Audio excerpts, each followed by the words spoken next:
Porque as pessoas mais inteligentes são as que mais sofrem? Como se libertar de uma crise existencial? O que a corrida dos ratos tem a ver com a sua saúde mental?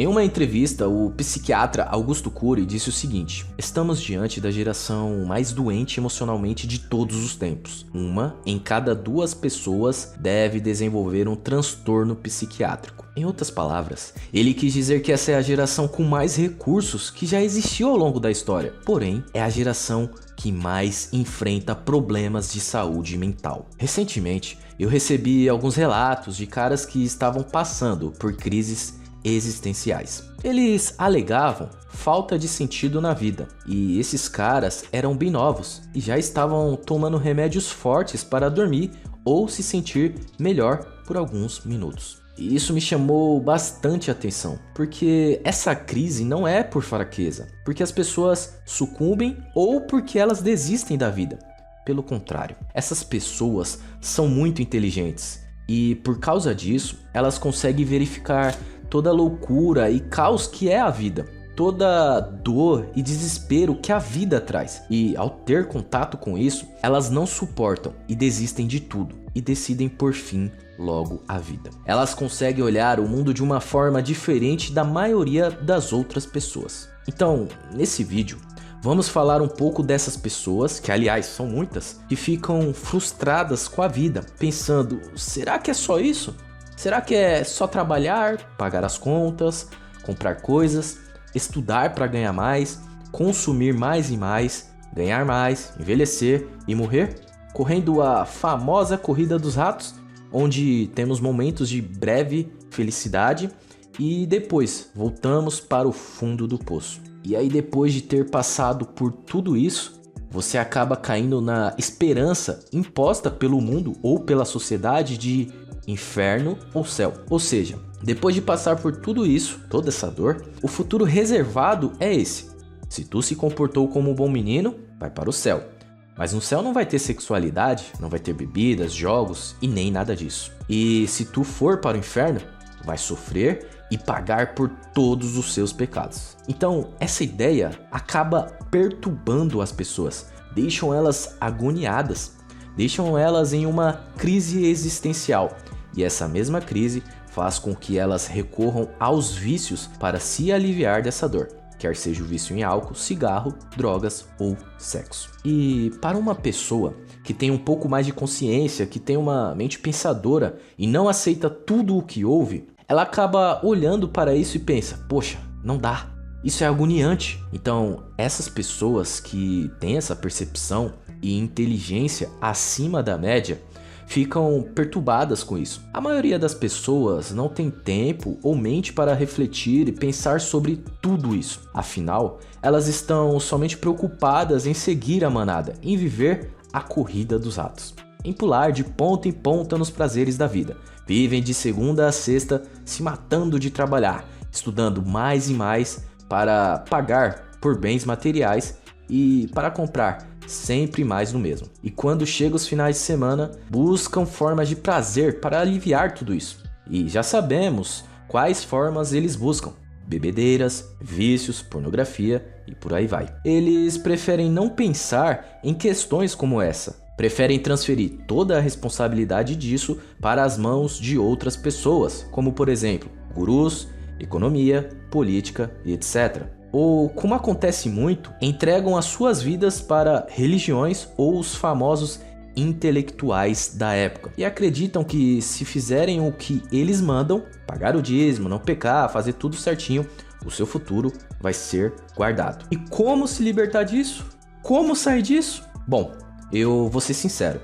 Se você espera que eu te dê um sentido para a sua vida, pode ir embora e feche esse vídeo. Afinal, quem sou eu para te dar um sentido na vida? E por que eu estou falando isso? Eu falo isso porque acredito que a vida é um quadro bem grande que está em branco, onde cabe a você pintar ele e decidir se vai ser uma paisagem bonita, cheia de coisas lindas, ou um quadro sombrio e triste, somente com coisas ruins, negativas e tristes. Tudo só depende de você. E por que eu fiz essa comparação? Simples. Entenda uma coisa. Nada na vida tem significado. Isso mesmo. Nada na vida tem algum significado. O significado da vida é somente uma percepção que nós, seres humanos, estamos dando. Por exemplo, se eu te mostrar o Sol e te perguntar qual o significado dele, o que você vai me dizer? Alguns vão falar que é lindo, que o Sol é essencial para a vida. Já outras pessoas ou culturas vão dizer que o Sol é um deus, ou vão dizer que é só um sol e pronto. Percebe que o significado das coisas é dado por você? Somente você. Nada tem significado, exceto aquele que nós mesmos atribuímos às coisas. Quando você se depara com sofrimento, dor, tristeza, você tem a opção de dar determinado significado para isso. Você pode dar muita importância para aquilo e deixar que isso tome conta de todos os seus pensamentos. Tire o seu sono, tire a sua paz. Ou você pode dar o mesmo significado que você dá para uma pessoa que viu na estação de ônibus. Como assim? Se você vê um cara na fila do ônibus, qual a sua reação? Normal. Você ignora, não dá nenhuma atenção para ele. Afinal, você não o conhece e provavelmente nunca mais vai ver ele ou se lembrar do rosto dele. E se você der o mesmo significado para o sofrimento, dor e tristeza? Simplesmente ignorar, tratar como nada, ou seja, relevar aquilo. Se uma pessoa te machucou ou se alguém lhe fez mal, simplesmente aceite que aquilo já aconteceu e não tem mais volta. O significado que você atribuir a esse acontecimento definirá se você vai ter paz ou perturbação mental. E se eu estou em uma crise existencial e não vejo sentido nas coisas, qual é a saída? O que eu devo fazer? Cara, vou te mandar a real. Eu não sou de criar teoria ou inventar crenças de como fazer isso. Afinal, já existe um monte de guru falando disso. Um monte de gente querendo dar uma de especialista no assunto e ajudar os outros, mas não ajuda nem ele mesmo. Então, eu vou te passar o que eu fiz para se libertar de uma crise existencial. E aí, cabe a você decidir se vai ou não fazer o mesmo. Então, eis o que eu fiz. Aliás, tudo o que eu fiz foi baseado em alguns exemplos da vida real. E um deles era sobre o ex-membro dos Navy SEALs. Para você que não conhece, os Navy SEALs são soldados que são considerados os mais bem treinados do planeta Terra. E eles são referências mundiais nesse assunto. Um deles, que se chama David Goggins, se destacou muito como um dos melhores da história.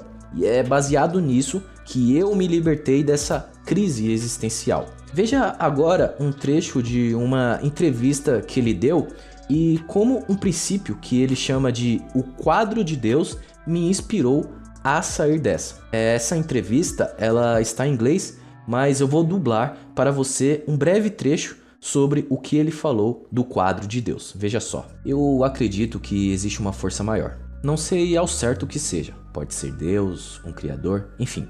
Eu acredito que em algum lugar exista algo lá em cima nos olhando e no controle de tudo. E esse ser, que muitos chamam de Deus, quando eu nasci, criou um quadro. E nesse quadro está tudo o que eu tenho que ser. Um cara que pesa 75 quilos, referência entre os Navy SEALs, casado com uma mulher incrível, recordista, inspirador de vidas. Uma vida abundante, com diversos amigos verdadeiros, experiências únicas de vida. E um cara que viveu e aproveitou tudo que o mundo tem a oferecer de melhor. Porém, ao decorrer da vida, eu me tornei tudo ao contrário que o quadro diz. E aí, quando eu morrer, eu vou de encontro a esse quadro e olho tudo o que eu tinha que ser. Sim, eu leio cada parte do que Deus colocou no meu quadro branco e comparo isso com o que me tornei. Pensa comigo, visualiza comigo por alguns segundos. Imagine aquilo que eu deveria ser, mas eu me tornei totalmente contrário. Eu me tornei um cara obeso, sedentário, uma saúde péssima, um emprego medíocre que eu odiava, onde eu era explorado e ganhava o suficiente somente para sobreviver. Um cara depressivo, triste, que não tinha ninguém, que era solitário e não sentia nenhuma alegria de viver. E aí você compara a vida que levou com aquilo que estava programado para você viver. Imagina como você se sentiria. E no meio de tudo isso, Deus olha para você e diz: era essa a vida que você deveria ter. Eu sei que você se arrepiou ao ver esse quadro. Eu sei porque eu senti a mesma coisa. Fiquei imaginando por horas qual o quadro que foi reservado para a minha vida. Mas além disso, algo que foi muito importante para a minha evolução e libertação foi aceitar um conceito importante do estoicismo, que é: lembre-se de que você é mortal. Lembre-se de que você vai morrer. E sabendo disso, você entende a sua pequenez no mundo. Você entende o quão insignificante o ser humano é comparado ao planeta Terra e ao universo. Você entende a complexidade do cérebro humano. Você entende o quão incríveis são os animais na Terra e toda a existência de vida. Você entende que, mesmo sendo o homem mais rico do mundo, o homem mais poderoso do mundo, um dia vão te esquecer. Um dia ninguém saberá quem foi você e a sua existência será apagada. E é por isso que você precisa ser humilde, reconhecer o seu papel no mundo e se concentrar em seu legado, aquilo que você vai deixar e que não será apagado. Coloque em sua mente a seguinte pergunta: você quer ser importante ou famoso? Um famoso pode ser idolatrado, requisitado, mas se um dia ele morrer, daqui 10 anos, ele não irá fazer falta alguma no mundo. Já uma pessoa importante, sim. Você se lembra quem foi o medalhista olímpico em natação há 10 anos atrás? Ou quem foi o cantor que mais vendeu CDs há 10 anos atrás? Agora, se eu te perguntar, quem foi o homem mais sábio e com um corpo perfeito que esteve na Terra e foi morto pelo governo romano há milhares de anos atrás? Você sabe a resposta, né? Entende agora a diferença entre ser importante e famoso? Aliás, se você está curtindo esse vídeo e se de alguma forma eu estou te ajudando, coloca aí nos comentários o seguinte: você quer ser importante ou famoso? E não esquece de dar like no vídeo e se inscrever no nosso canal. Assim você vai receber mais vídeos como esse. Agora, para finalizar, eu vou te passar as duas últimas coisas que eu fiz para poder me libertar de uma crise existencial. E quem sabe talvez você possa fazer o mesmo e conseguir se livrar disso. A primeira tem a ver com as seguintes frases de Sócrates e Hipócrates, que são: não vivemos para comer, mas comemos para viver. Que seu remédio seja seu alimento e que seu alimento seja seu remédio. Em resumo, a sua saúde mental e física tem muito a ver com o que você ingere. O alimento é o combustível do seu corpo. Falar isso parece até ser clichê, mas você é aquilo que come. Não tem como fugir disso. Eu não sou nutricionista e muito menos especialista da área. Porém, se você só come alimento industrializado, só toma refrigerante, bebe álcool em excesso, comidas gordurosas e sem qualidade, seu cérebro um dia vai adoecer, junto com seu corpo. A sua mente, ela vai piorando a cada dia que passa. Então, algo que eu fiz foi mudar totalmente a minha alimentação. Comecei a pesquisar os melhores alimentos, aquilo que iria melhorar a minha saúde. E eu recomendo que você faça o mesmo. Pare de consumir comidas que fazem mal e procure consumir comidas que vão melhorar a sua saúde. E por último, mude o seu foco e a forma como você enxerga a vida. Isso aqui não é papo motivacional ou coisa de coach. É simplesmente você olhar de outra forma para as coisas. Dar outro significado para as coisas. Lembre-se, nada tem significado. Quem significa as coisas é você. Se você só consegue enxergar sofrimento, dor, violência, corrupção, passe a enxergar outras coisas. Comece a ver o planeta Terra de outro ângulo. Comece a ver como o corpo humano é incrível. Comece a ver como as coisas são complexas. Comece a ver o universo. Passe a se concentrar nas coisas grandiosas e simples da vida. Veja como a galáxia e o universo é gigante. Veja como a Terra, comparado a outros planetas, é bem pequena. Ao ver isso, você vai ver como a nossa vida, comparada à dor, sofrimento, violência, é insignificante, e isso vai te dar força para continuar. E para finalizar, algo que de fato me ajudou muito e que tenho quase certeza que vai ajudar você também é o seguinte: ajude os outros. É isso mesmo, ajude os outros. Tem uma frase de Jesus que diz o seguinte: há mais felicidade em dar do que em receber. E cara, isso é muito verdadeiro. Olha só um exemplo bem besta que aconteceu comigo e talvez possa te ajudar. Eu comprei um jogo que queria muito jogar, eu tava há meses pensando nesse jogo. Só que depois que eu joguei e zerei ele, aquilo perdeu sentido, deixou de ser algo prazeroso. Mas quando eu joguei com alguém, chamei meus amigos, novamente aquilo voltou a se tornar prazeroso. E o mesmo se aplica com quase tudo. Quando, por exemplo, você compra um carro novo, mas não viaja com os amigos, não sai com a sua família, ou não usa ele para ajudar o próximo, aquilo não te traz tanta felicidade. Ou quando você compra uma mansão, uma casa linda com piscina, mas não compartilha aquilo com o próximo, com as pessoas que você gosta e quer por perto, tudo se torna triste e infeliz. Então, comece a focar em ajudar o próximo de alguma maneira. Nem que seja algo pequeno, como sei lá, comprar R$1 de pão para alguém que mora na rua e não tem comida, ou sei lá, dar uma peça de roupa para alguém na rua que está tremendo de frio. Você vai ver que sentirá mais alegria e felicidade ao ajudar o próximo e começa a ter mais sentido na sua vida. Você vai ver muito sentido nisso. E claro, tome cuidado ao ajudar os outros ou fazer caridade. Não caia na besteira de querer ajudar todo mundo e esquecer de você ou da sua família. Tudo na vida tem equilíbrio. Não use isso como fuga. Lembre-se, o que difere o veneno e o remédio é a dose. Então, faça as coisas de forma equilibrada. E cara, se você não tem R$1 no bolso, não tem nada para ajudar ou compartilhar com o próximo, lembre-se que você tem algo que vale muito mais do que o dinheiro. Sabe o que é? O seu tempo. Use o seu tempo valioso para ajudar alguém. Você é uma máquina poderosa que jamais existiu ou venha a existir algo parecido. O cérebro humano é o computador mais poderoso do mundo. Você é único e não existe outro. Deixe de olhar o mundo e as coisas de forma errada ou ilusória. Pare de tomar lado em brigas de políticos. Pare de participar de discussões. Pare de ficar discutindo qual influencer é melhor do que o outro, ou qual time é melhor, qual jogador é melhor, qual político é mais honesto ou não.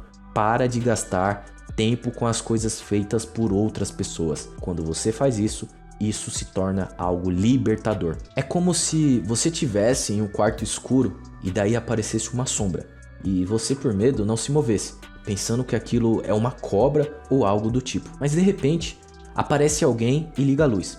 E você nota que aquela sombra é apenas uma gravata. Aquilo te liberta e deixa seu cérebro em paz. E desse dia em diante você começa a entrar em outros quartos e ajudar a outras pessoas que estão com medo daquelas cobras imaginárias e liberta elas. E ao fazer isso, a sua maturidade de vida vai crescendo mais e mais a cada dia que passa. Se você colocar 2 homens para analisar um quadro falso e um deles é especialista e tem anos de experiência naquilo, já o outro que não tem experiência alguma, ambos vão ter uma visão diferente. Um vai ficar impressionado com a beleza daquela cópia, já o outro vai ver que é uma cópia barata e não tem nada de impressionante. Ou seja, o sofrimento está na ilusão. Quanto mais realista você for, menos sofrerá e menos iludido com as coisas vai ficar. Esteja consciente e presente naquilo. Não fique divagando ou se iludindo quanto a algo. Conheça a liberdade e a liberdade vos libertará. Curtiu esse vídeo? Não esquece de se inscrever no canal e deixar aquele like. E se você quiser aprender mais sobre esse tema, eu vou deixar o link do meu blog, onde acabei de criar um texto incrível falando mais a respeito de vícios. Se você tiver interesse, é só clicar no primeiro link da descrição.